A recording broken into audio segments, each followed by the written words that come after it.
Hi, my name is Mohammed Jabber, and today my topic is the game of international politics. Now, I want you to think of one thing. If the world was to be wiped out today, what do you think the reason for that would be? Well, it would be of all the hundreds and even thousands of nuclear weapons available around the world. And a big reason for that is thanks to international relations and politics between enemies and friends. Whether you like or dislike politics, it's part of your life and choices you make every single day because of your identity, religion, and cultural background. Now, this subject is important to me because of my background and where my parents are originally from, which is Palestine. This whole region is always in conflict due to a very complicated political issue, which really made me always think and listen to news and politics.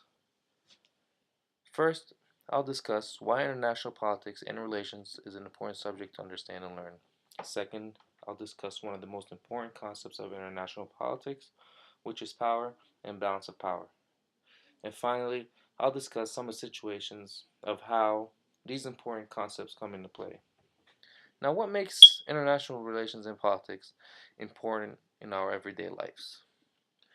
Now, whether you like it or not, international relation is part of your everyday life, such as whether you buy stocks or food because of your religion, your cultural background, because of the shows you watch, because of the business you own, or even the place you live. International relations is about peace agreements and treaties, conflicts and cooperations. It's about the poor and rich, and also cooperations between countries, whether it's presidents or corporations.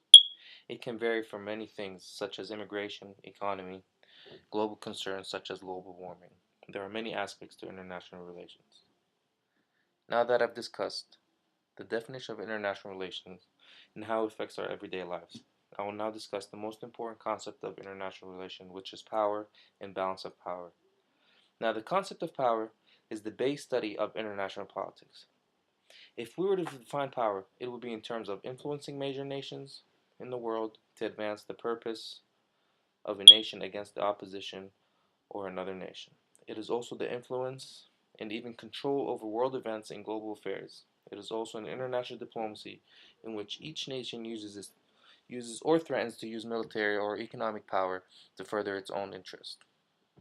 Now, possession of power permits both individuals and countries to successfully endorse and guard their interests concerning other states, where they will always look to exploit their power to fulfill their self interests, generating competition among states, which can and has often resulted in war.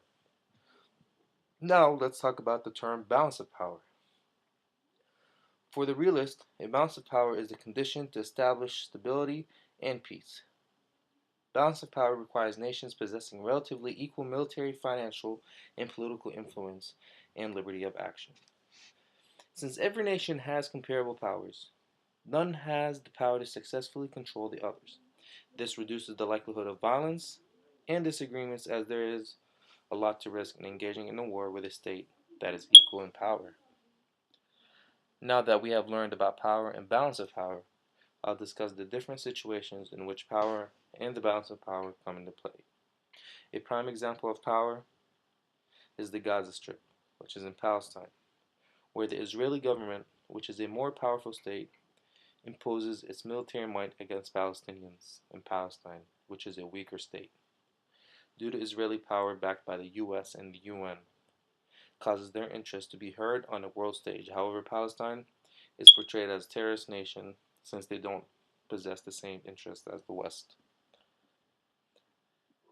Now, an example of balance of power would be the Cold War, where the Soviet Union and the US were both equal in regards of military hardware and nuclear arms, so that meant that the ability to be destroyed through equally guaranteed damage meant that a full-scale war became a very remote possibility. There is also the example of the Jammu and the Kashmir between India and Pakistan. Today, I discussed why international politics and relation is an important subject to understand and learn. Second, I discussed the most important concepts of international politics, which is power and balance of power. And finally, I discussed some situations and examples of how these important concepts came into play. The ways by which power is executed may be changing, yet the fundamental nature of competing desires and interests remain predominant in defining the international relations. Thank you.